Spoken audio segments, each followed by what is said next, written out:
é a primeira videoaula da disciplina de Lógica e Matemática, uma aula de revisão de conceitos que a gente já viu nas aulas presenciais. E essa é sobre proposições na lógica clássica proposicional, primeira lógica que a gente vai ver.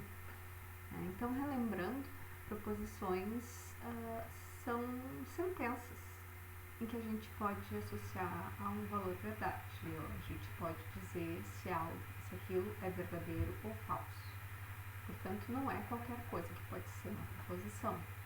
Né? Alguns exemplos de proposições aqui.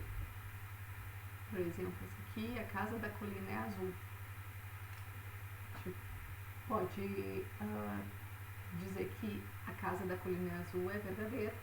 No caso, se a casa da tal da colina realmente está pintada de azul, ou falso. Marcos é gremista ou palmeirense também. Né? A gente pode dizer se isso é verdadeiro ou falso. Como eu disse, nem toda sentença pode ser dita verdadeira ou falsa. Quando eu estou fazendo uma pergunta, por exemplo, eu não consigo estabelecer se aquilo é verdadeiro ou falso. Assim como sentenças autorreferentes. Então, essa brincadeirinha aqui de colocar esta frase é falsa, ela não é uma proposição. Ela não pode ser colocada dentro da lógica proposicional clássica, uma vez que a gente não pode estabelecer um valor verdadeiro ou falso para ela. Dentro das proposições, a gente tem dois tipos principais das proposições atômicas e as compostas. As proposições atômicas são aquelas que não podem ser divididas, é da ideia de átomo mesmo. Né? Então, a gente não consegue dividir as proposições atômicas em outras proposições. Por exemplo, aqui, a casa é verde. Eu não consigo dividir essa sentença em sentenças menores que podem ser valoradas como verdadeiras ou falsas.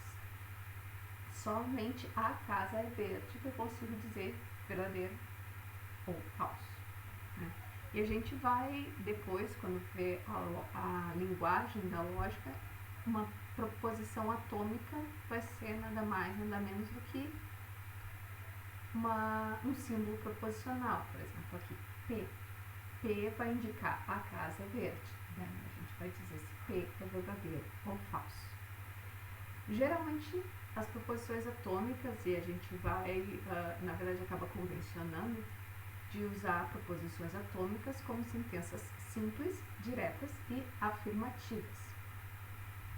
Principalmente a parte de afirmativas, porque dentro das proposições compostas, que são aquelas proposições que a gente pode dividir em outras proposições, as proposições compostas são aquelas que são construídas com bases em outras proposições e em conectivos lógicos. E um dos conectivos que a gente tem é o de negação, né? É o não. Aqui, então, está bem indicado a questão de não é o caso que a casa é verde. Por isso que a gente usa, dentro das proposições atômicas, sentenças afirmativas. Uma vez que não é verdade que a casa é verde, nesse caso aqui, depois a gente vai reescrever como não P. Certo? Uma vez que P é a casa é verde, não P não é verdade que a casa é verde. A gente tem diversos conectivos lógicos e a gente vai trabalhar com um conjunto restrito de conectivos primários dentro da lógica proposicional clássica. E esses conectivos são a negação, o não, que a gente conhece por esse símbolo aqui, às vezes também pode usar o tiozinho. Conjunção e, que a gente vai usar esse símbolo aqui. A disjunção, também chamada de ou. E a implicação, o se então, que é o que mais dá dor de cabeça para o pessoal. E a gente vai ver nas próximas videoaulas esses conectivos. Tá? Dentro da lógica proposicional clássica também se usa outros conectivos, tem vários, na verdade. Alguns que a gente não vai usar como conectivos primários da nossa lógica. A bi-implicação, que é o chamado se e somente se, representado assim. Existe o ou exclusivo, exclusive or, shor, e entre outros conectivos. Notem que a negação é um conectivo unário, ou seja, ela é sobre uma única proposição, e a conjunção, disjunção e implicação precisam de duas proposições, ou seja, são binários. Mas isso a gente vai ver na próxima aula. Dentro da lógica proposicional, então, a gente não consegue falar sobre qualquer coisa. A gente tem restrições. A gente não consegue representar relações sobre elementos de conjuntos, como todos os seres humanos têm nariz. Alguns cachorros são malhados. Então, essa expressividade a gente não consegue dentro da lógica proposicional. É dizer, todos os seres humanos têm nariz.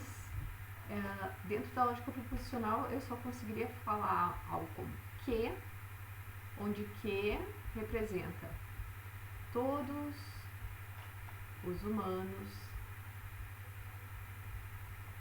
têm nariz. Ok.